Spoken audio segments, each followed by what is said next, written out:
হিংসায় জ্বলতে শেখো। এ কথা শুনে নিশ্চয় মনে হচ্ছে আমি বাজে বকছি কিংবা সমাজে হিংসা ছড়াতে চাইছি, কিন্তু না, আমি আসলে হিংসার আগুনে নিজেকে জ্বালানোর কথা বলছি।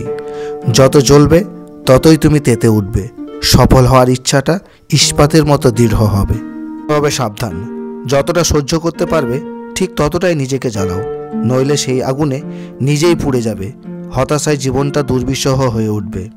স্থানীয় বা পরিচিত মানুষদের সাফল্য বা উন্নতি যখন আমাদের নিজের থেকে বড় হয়, তখন আমরা যতটা আনন্দ প্রকাশ করি মোটেই ততটা আনন্দিত হয় না, বরং মনে মনে ঈর্ষায় হয়।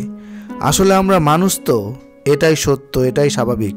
ব্যতিক্রমী কিছু মানুষ আছে, তাই ব্যতিক্রমী নয় যারা, সেই সব সাধারণ মানুষদের বলতে চাই, হিংসা না করে হিংসার আগুনে নিজের সংকীর্ণ মানসিকতাকে পুড়িয়ে শুদ্ধ করো।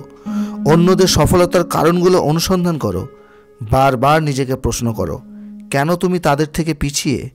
তারা পারছে, তুমি কেন পারছ না? নিজের ভুল ত্রুটিগুলো খুঁজে বের করে শুধরে নাও। শেষে একটা কথাই বলবো, হিংসার আগুনে নিজের দুর্বলতাগুলো পুড়িয়ে ভস্ম করে দাও। নিজেকে ইস্পাতের মতো মজবুত করে নেমে পড়ো লড়াইয়ের ময়দানে। শেষ না দেখা পর্যন্ত ধৈর্য রাখো, সফলতা তোমার দরজায় কড়া নাড়বে।